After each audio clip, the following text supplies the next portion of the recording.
अस्सलामुअलैकुम to all students. आज के वीडियो लेक्चर में हम जो टॉपिक डिस्कस करेंगे वो है लाइथोट्रिप्सी, जिसे आम तौर पर एक्स्ट्रा कॉर्पोरियल शॉक वेव लाइथोट्रिप्सी भी कहा जाता है।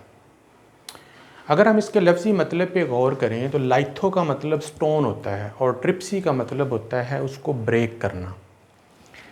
एक्स्ट्रा कॉर्पोरियल से मुराद है कि बॉडी से बाहर, क्योंकि ये जो शुआएं हैं, ये जो वेव्स हैं, ये बॉडी के बाहर से जिस्म पर डाली जाती हैं, इसलिए इसको एक्स्ट्रा कॉर्पोरियल कहते हैं। शॉक वेव्स की टाइप्स हैं जिनको हम इस टेक्निक में, इस प्रोसेस में यूज़ करते हैं। तो इस तरीके से ये बनता है shock wave, extra corporeal shock wave lithotripsy. जैसा कि आप जानते हैं, मुख्तलिफ़ पैथोलॉजिकल कंडीशंस की वजह से इंसान के अंदर मुख्तलिफ़ फैक्टर्स की वजह से किडनी के अंदर स्टोन्स बनती रहती हैं। ये जो स्टोन्स होती हैं ये मुख्तलिफ़ इक़साम की होती हैं, जिसमें ज़्यादातर जो है कैल्शियम की स्टोन्स होती हैं, जो कि 60 to 80% होती हैं।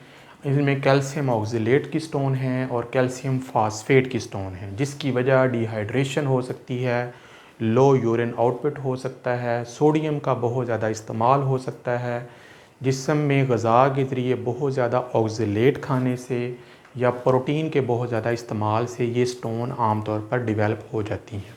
इसके अलावा यूरिक एसिड स्टोन्स होती हैं जो 10% होती हैं, बॉडी के अंदर बनती हैं। ये भी प्रोटीन के बहुत ज़्यादा इस्तेमाल की वजह से, डायबिटीज़ की वजह से, मेटाबॉलिक सिंड्रोम की वजह से या जेनेटिक फैक्टर्स की वजह से स्टोन्स बनती रहती हैं। इसके अलावा इन्फेक्शन की वजह से या अमीनो एसिड के डिपॉज़िट होने की वजह से भी किडनी के अंदर स्टोन्स बनती रहती हैं। तो अगर तो किडनी के अंदर जो स्टोन्स बन जाएं तो उनका जो सबसे मौसर, आसान और ईज़ी तरीका इलाज है वो लाइथोट्रिप्सी है। लाइथोट्रिप्सी बेसिकली क्या है, नॉन इन्वेजिव प्रोसीजर है, जिसमें हम बॉडी को कट नहीं लगाते, ना चीर फाड़ करते हैं, ना ऑपरेट करते हैं, बल्कि बॉडी के बाहर से ही उनको निकालने की कोशिश करते हैं। इसलिए इसको बोलते हैं नॉन इन्वेजिव प्रोसीजर। और इसमें हम फिज़िकली वेव्स की मदद से जो स्टोन्स होती हैं उन्हें डिस्ट्रॉय कर देते हैं, ब्रेकअप कर देते हैं। अब इस तरीक़ाकार के लिए सबसे पहले हम देखेंगे कि ये हमारे पास एक किडनी है जिसके अंदर आपको स्टोन्स नज़र आ रही हैं पर्पल कलर में। बहुत सारी स्टोन्स हैं, ये किडनी के अंदर भी बन जाती हैं और बाज़ दफ़ा ये मूव होकर यूरेटर में भी आ जाती हैं। यूरेटर वो डक्ट है, वो ट्यूब है जो यूरिन को किडनी से यूरिनरी ब्लैडर में ट्रांसफ़र करती है। तो इस तरीक़ाकार के मुताबिक इन दोनों जगहों से किडनी स्टोन्स को ब्रेक किया जा सकता है। इस मकसद के लिए एक सबसे पहले पेशेंट को हॉस्पिटलाइज़ किया जाता है, उसको हल्के फुल्के सिडेटिव्स इस्तेमाल करवाए जाते हैं ताकि वो कंफर्टेबल फ़ील हो। फिर उसको एक टेबल के ऊपर लिटा दिया जाता है जिसके नीचे वार्म पानी का बैथ भी हो सकता है या ये बैथ नहीं भी हो सकता। उसके बाद फिर एक मशीन होती है जिसे लाइथोट्रिप्टर कहते हैं, जो कि एक ख़ास किस्म की वेव्स प्रोड्यूस करता है जिन्हें अल्ट्रासाउंड शॉक वेव्स कहते हैं।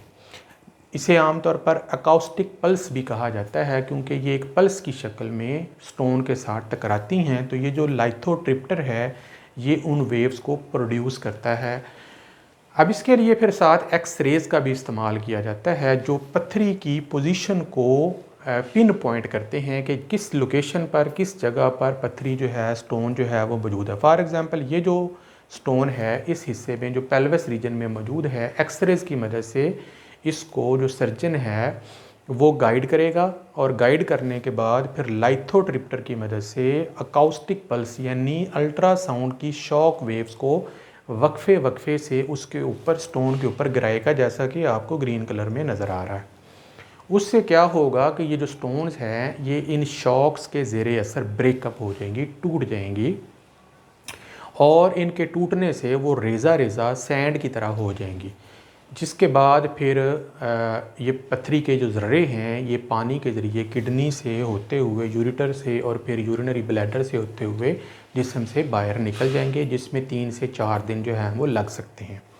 तो आम तौर पर 90% जो स्टोन्स होती हैं वो इसी तरीके से ट्रीट की जाती हैं। लेकिन अगर किडनी स्टोन जो हैं ये बहुत ज़्यादा डीप हों या बहुत बड़े साइज़ की हों या कोई कॉम्प्लिकेशन वगैरह हो तो फिर आमतौर पर लाइथोट्रिप्सी का इस्तेमाल नहीं किया जाता और ओपन सर्जरी के ज़रिए स्टोन्स को रिमूव किया जाता है। इसमें तकरीबन 30 से लेकर 60 मिनट्स तक जो है ये प्रोसेस लेता है। डॉक्टर जो है, सर्जन जो है वो सीडेटिव इस्तेमाल करवाता है ताकि पेशेंट जो है वो कंफर्टेबल रहे। उसके बाद फिर ऑपरेट के बाद फिर इसको लिक्विड जो है वो ज़्यादा पीने के लिए दिया जाता है ताकि जो स्टेन्स के टुकड़े हैं स्टोन के वो बॉडी से रिमूव हो सकें। इसके अलावा लाइथोट्रिप्सी की और भी बहुत सारी इकसाम हैं जिनको मरीज़ की कंडीशन के ऊपर डिपेंड करते हुए इस्तेमाल किया जाता है। मिसाल के तौर पर इंट्रा कार्पोरियल लाइथोट्रिप्सी भी होती है जिसमें एक एंडोस्कोप की मदद से किडनी के अंदर जाकर या यूरेटर के अंदर जाकर किडनी के या जाकर स्टोन को ब्रेक किया जाता है। ऐसा आम तौर पर उस वक्त किया जाता है जब किडनी के अंदर जो स्टोन है उसका साइज़ 2 सेंटीमीटर से लार्ज साइज़ का हो। बाज़ दफ़ा इलेक्ट्रो हाइड्रोलिक प्रोसीजर भी इस्तेमाल किया जाता है, मैकेनिकल तरीके से भी इसको ब्रेक किया जाता है या फिर अल्ट्रासोनिक इस्तेमाल किया जाता है जब किडनी का जो साइज़ है वो 10 मिलीमीटर से लेस हो। तो एनी हो, कोई भी स्टोन हो, किसी भी टाइप की हो, तो लाइथोट्रिप्सी जो है ये सबसे आसान तरीका है जिसके ज़रिए किडनी या यूरेटर में, इसके अलावा सम टाइम्स गॉल ब्लैडर में भी स्टोन्स को रिमूव किया जाता है। इसके अलावा लाइथोट्रिप्सी को बोन्स के अंदर अगर कोई कैलकुलस बन गया है, हड्डी बन गई है या सलाइवरी ग्लैंड के अंदर स्टोन्स बन गई हैं या किसी जगह पे ज़ख़म है उसको डिस्ट्रॉय करने के लिए ताकि वहाँ पे ब्लड वेसल जो हैं वो आसानी के साथ पेनिट्रेट करें, वहाँ पर भी लाइथोट्रिप्सी का इस्तेमाल आमतौर पर किया जाता है। लेकिन सबसे ज़्यादा इसका इस्तेमाल जो है वो किडनी स्टोन्स को रिमूव करने के काम ही आता है। आज के लिए इतना ही है। नेक्स्ट लेक्चर तक के लिए इजाज़त दें। अल्लाह हाफ़िज़।